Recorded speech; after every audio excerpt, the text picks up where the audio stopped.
Hello everyone, I am Dr. Eric Morrison. This is 7 Under 3, and I'll be covering trading education, more specifically Forex swing trading, using the TC2000 platform.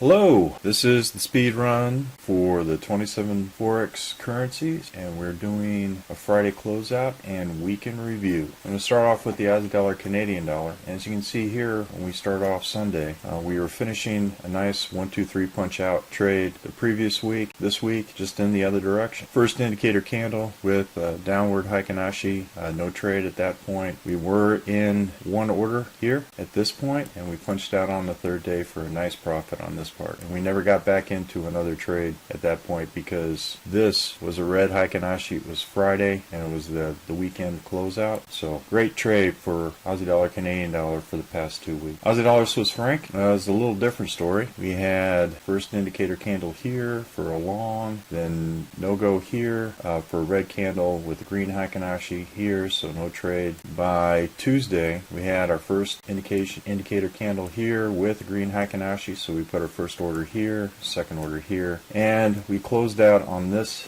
day, and it looked like we had a nice profit here for this particular day. Then on Friday, the president was diagnosed with coronavirus along with the first lady, and was a pretty wild trade for the Thursday trades, but there was no other further trades on there. So we got a nice profit from here to here, from here to here on the Aussie dollar, Swiss franc, just like we did. Nice profit on the previous week. 1, 2, 3 punch out. Aussie dollar, Japanese yen.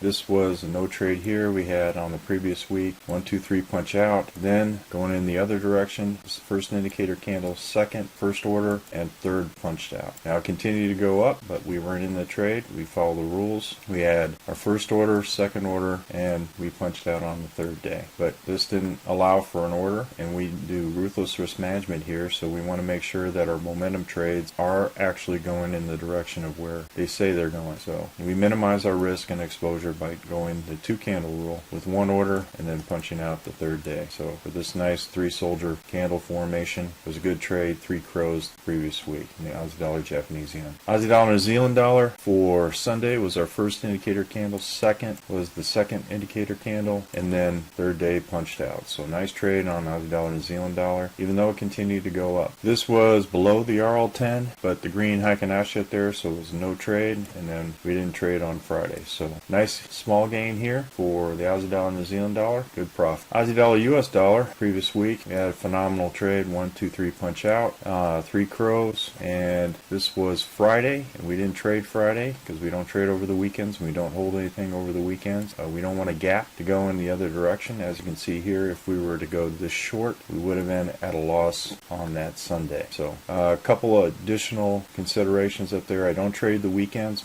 for gap considerations. If a country or a significant event like the coronavirus diagnosis for our president and first lady come about over the weekend, the currency markets tend to have a lot of volatility with those kind of significant announcements, and anything to affect currencies in a particular country like war or political or any type of financial crises, there's nothing we can do to stop that and go in one direction against us or another direction. So rule, do not trade on the weekends. And for the case on the opens, right, with the spreads, can get a little bit more expensive as far as trading on the open. So I wait until the candle formations form on TC2000 before I start considering trading. So first indicator candle here with a downward Heikin-Ashi. No order yet because they weren't in alignment. Over here on there's a red Heikin-Ashi here. Price action was green. This was green, so we had our first order. So 1, 2, 3 punch out. And even though it continued to go up, it did not chase it. We waited for a potential reversal going the other direction or a retracement in order to get some significant things. So Friday will be the first indicator candle. Sunday night, if there's a green candle with a green Heikin-Ashi up there, will be the first order, and that'll punch out on the third day. So this is the general rules that I use for this particular system, and it has the significant equity curve and gains. Canadian dollar Swiss franc. Sunday we had a green Heikin-Ashi. Went ahead and put the stop here at the base. This was an exceptionally long candle here, but we went ahead and put it at the base of the first indicator. Came back, stopped us out for a loss. Then we went long because the red Heikin-Ashi was below the RL10, the body of it. So that was the first order, and then the second order was here, and then I moved the stop to break even in between just in case this happened. So we had a zero scratch here, we had a loss here, and then this candle is above the RL10, but our red Heikin-Ashi is below it. So no, that was the first indicator candle. Second was here, and this happened late at night. I had the stop here at the base of the dragon, or the belly of the dragon, and came back and stopped us out. But as you can see here, this was the announcement of the Trump diagnosis, and then it came back down, and then came back up to retrace to that point. So we have to be careful where we put our stops. If you're looking at one indicator below, that's what I generally tend to do on an initial buy like this, or you can put it at the base up there. It just depends on how much risk you want to take for each of these trades. So we had a loss, we had a scratch, and we had a loss on this one for Canadian dollar Swiss franc. For the Canadian dollar Japanese yen, no trade throughout the rest of the week because we had red price action with above the RL10, and then red Heikin-Ashi above the RL10 with a green body. Nope, no trade indication until we got to this candle here. And so when I took this, we had a green Heikin-Ashi body with green price action up there, another green candle above the RL10 at this point, and I placed the stop at the RL10. So just to protect both orders, because once you have more than one order up there, you have to get a little bit more aggressive with your stops and make sure that you do that ruthless risk management. We did have a MACD 1030 crossover, but it did come back down with the president's diagnosis. It's always good to have stops in there. The great thing about Forex is that it's 24/6, and that means that your stops are placed. Make sure your stops are placed, and they'll stay there overnight and all throughout the week. So it's always good to have your stops in place for a significant world event that happens. Swiss franc, Japanese yen.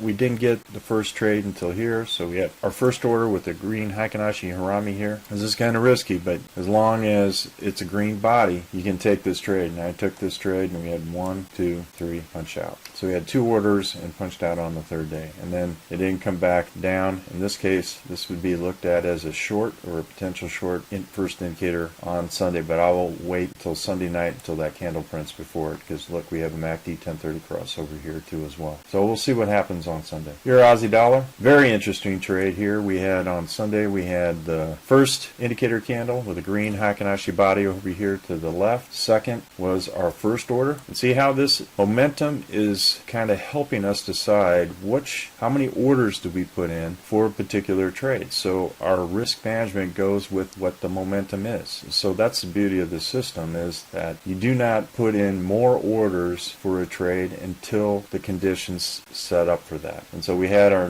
first initial order, came back down and absolutely, crushed the 30, RL30, and then kept going all the way down to the edge of the river. Now, as you know, with stops and targets, you always stay one indicator away. You could have placed it here at break even if you did it. I didn't do that, but what I did was I moved it to about here on the stops, and once it got down to here, I moved it to the height here because it decided to come back up. So basically, I closed out at here for a small loss, but it was only one order because the momentum didn't dictate that I had more than one order at this point. So this is the beauty of the system, is that it's to minimize risk of loss and to gradually grow your positions based on the momentum. So we had a small loss here, another long candle. We went in for our another order and was out for this order. And now we still have a short here, but we will wait until Sunday night before we go ahead and consider shorting. So if there's the 2 red candles south of the RL10 at that point, then we'll go for another short. But the previous week, as you can see here, was another beautiful 3 soldier roll. And you can see these 3 candle setups here all throughout, and it's really wonderful when they get to this particular point. So that what you see is 1, 2, 3 punch out. And then the significance of that is that usually the central banks will make their initial move, hedge fund managers will go in there and they start to pile on, and then your commercial and retail traders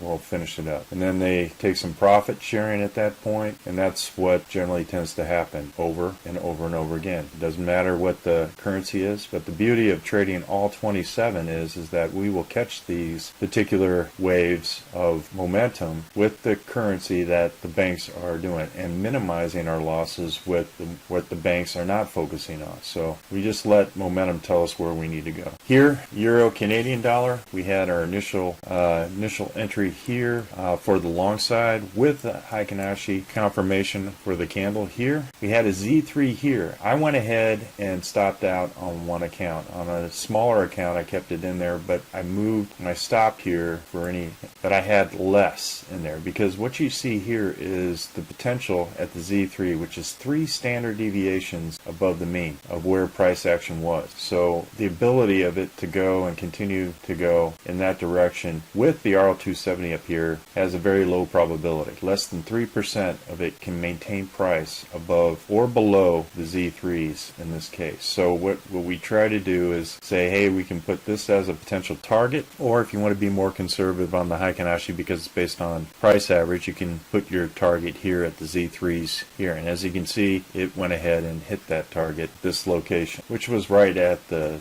trend. So if price action Z3 is right here, right at the close of this particular candle, and we have the Z3 excursion where the Z3 acts as resistance at this point, it's best probably just to get out of the trade, which I did. The majority of my position was out on one account, and I had a smaller account with a smaller position just to see if it would continue to go. And you can bracket your targets here at the Z3s and then here so that your loss and your gains are minimized to a 1-to-1 ratio. Came back down, all the way down here, and then for the first indicator candle, price went below the RL10. We had a green Heikin-Ashi, and then the last candle was there, so we put in our short order, and we were out for a loss on this one. So right here at this loss. But superb gain here with the target at the Z3 is a great way to go. Euro Swiss franc, we had green Heikin-Ashi, no real trades at all.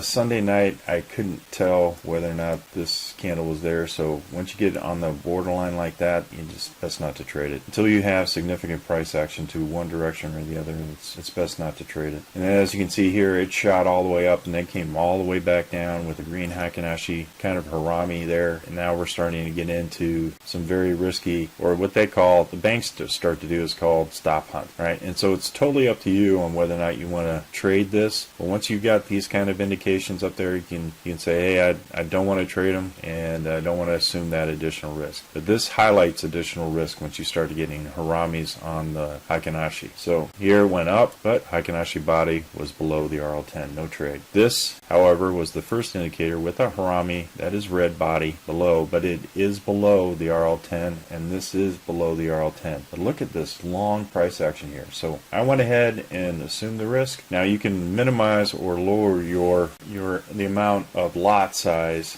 if you got this kind of risk. So maybe you might want to take it in terms of risk management is to lower the position size or risk size than when you initially trade this particular currency because of that. And that's fine. That's good risk management. Then the second one came here, and I put in the second order here with a nice red Heikin-Ashi body, and then it closed out for a profit on the third day. It didn't want to go all the way down, but it did. It seemed to be struggling to go down. So, but this was a good 1, 2, 3 punch out. Euro Japanese yen.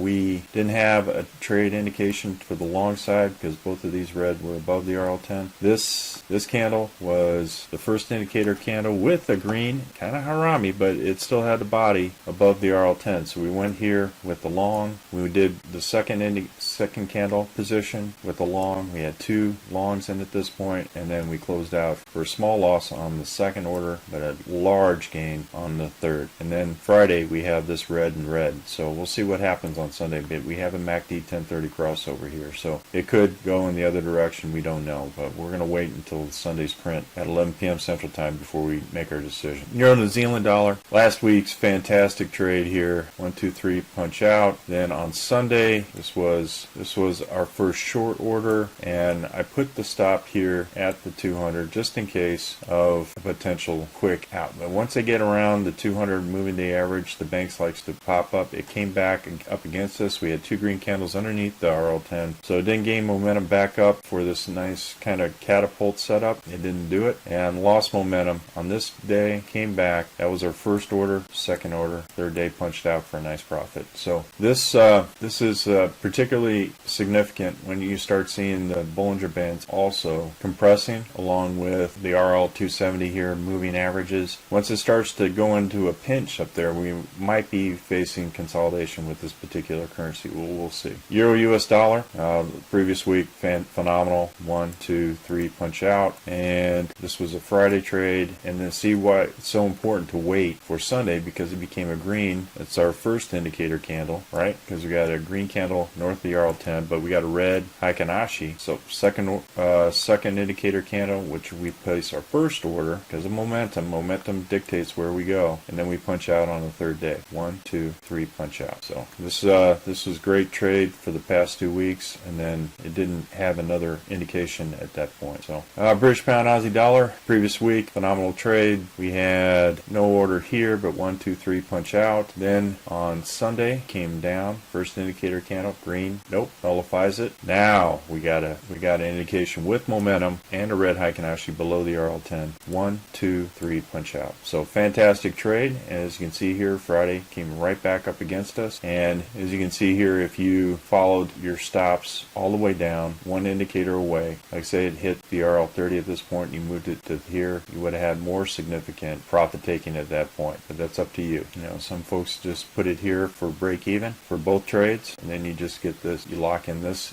profit. But once you start getting a nice run like that, you want to go ahead and follow at least one indicator away in order your stops one indicator away to get a nice profit. But this still was profitable for 2 orders. So great trade on British pound, Aussie dollar. British pound, Canadian dollar was very choppy. This was Friday, then it gapped up. So this is the reason why we don't trade. Now this would have been in our favor, but as you can see, this gap, what happens with gaps, whether it be stocks or Forex, is that price does not like gaps. They like to fill the gaps in terms of price action in order to make sure that they make up for that spacing there. And the universe doesn't like a vacuum, right? So and that goes the same with trading. So when this vacuum happened, they want to go ahead and fill that price action before they went ahead and continued back up. So at this point, it was green candle on a Friday, Sunday, red candle print, down day, so no order yet. And then we had this order, and then the next order, and then we were out for a loss on this order. Then we had the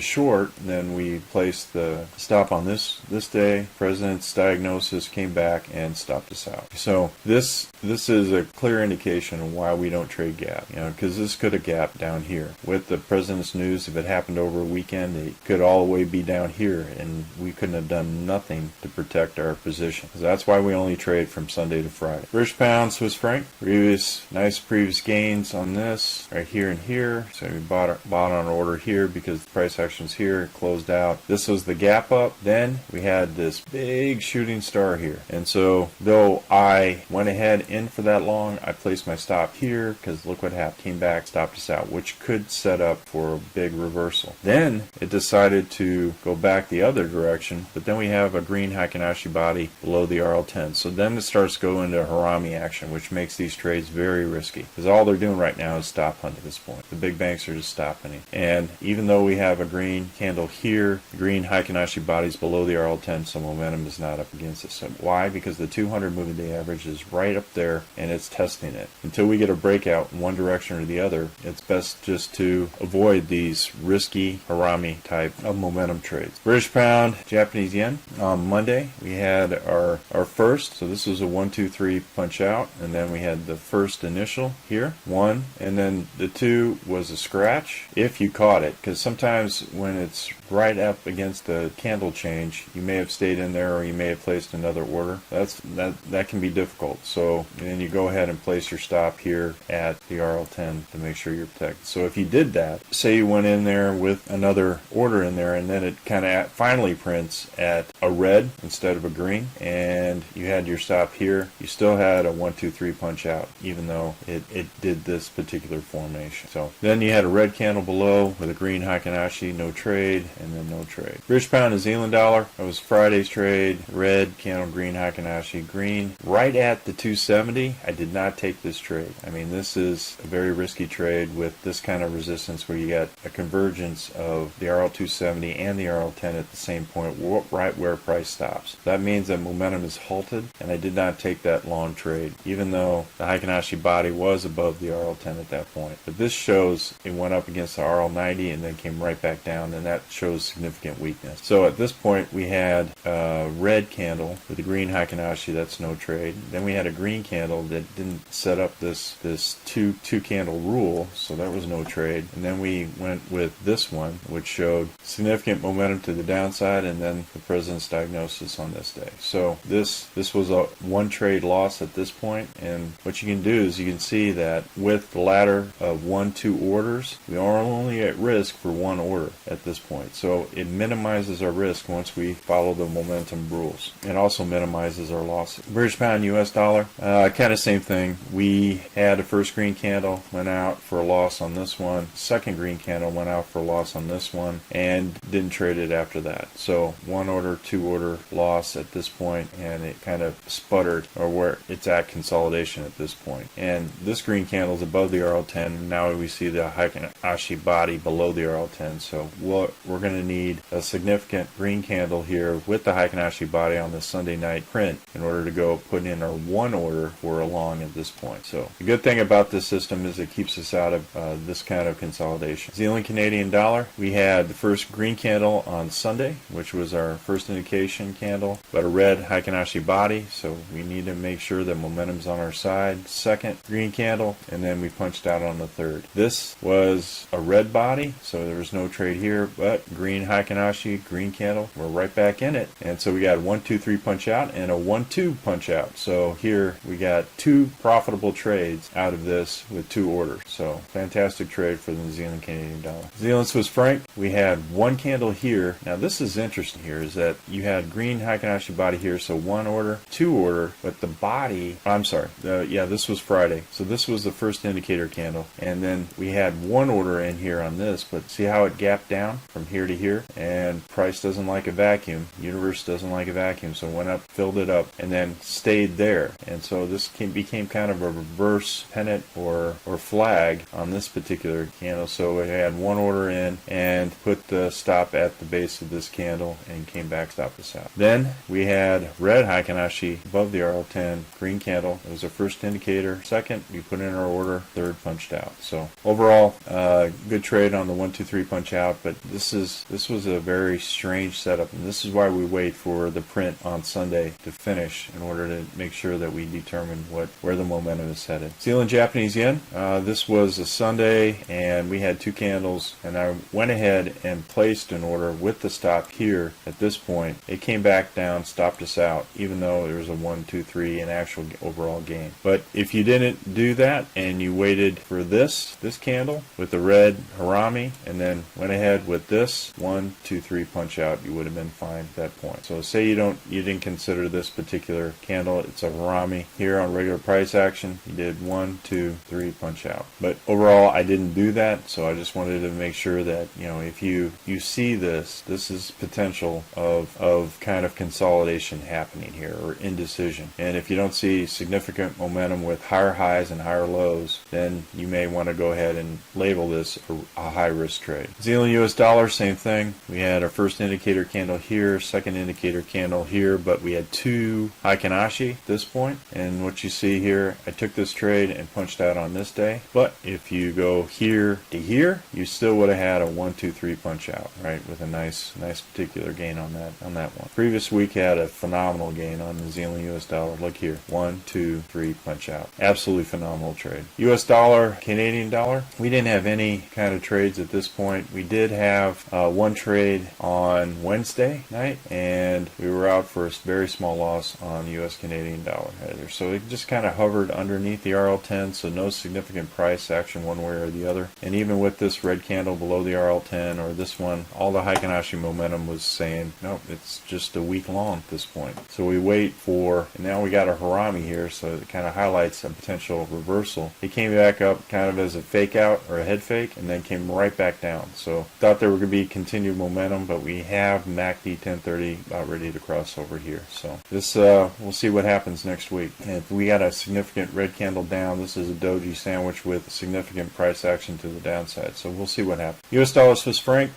beautiful trade the previous week. You had 1, 2, 3 punch out, and then Sunday we got this morning star, this beautiful morning star up here. It was on a green Heikin-Ashi morning star, and then it started to go down. So we put our first order here. We decided to go ahead and punch out on this day with the 3 candle rule. But even if you used this as your first one, 1, 2, 3 punch out, still did very well. Then you had a reversal on the 4th day or the 5th day, and now we have a candle here with another red Heikin-Ashi body below. That'll be an indicator. If we get another red candle on Sunday, it'll be a nice 1 or 2 candle rule setup for next week. U.S. dollar Japanese yen, another kind of week long that kind of formed up here. So the previous week we had a 1, 2, 3 punch out, and on Friday was long. Here's where we waited for Sunday, was down. So this wouldn't have been a good trade to hold over the weekend, and as you can see, we would have been out for a loss on Sunday night. So first indicator candle below the RL10, red green Heikin-Ashi above the RL10, no trade. Then it turns green, nullifies the previous setup, 2 green candles below the RL10, no long, no short. This one is a green Heikin-Ashi, again, green Heikin-Ashi body, red candle. This is a first indicator candle, but no trade. Then another green, and then what we have here is a potential setup for Sunday for U.S. dollar Japanese yen. So no trade throughout, and see how this protects us with these rules. Protects us from this particular chop, especially if we don't have price going in the direction that we want it to go. Well, folks, that's all I have for the 27 Forex currencies weekend review. We're currently conducting a Forex bootcamp and a Forex intermediate course. If you're interested, click on the link below. And remember, ruthless risk management. And have a great weekend, everybody. I'll see you on Sunday. Well, if you like this video, go ahead and hit the like button below and the subscribe button. And if you want more information on TC2000, I have an affiliate link below. If you open up a TC2000 account, you will receive a $25 discount using that link. Thank you for your time.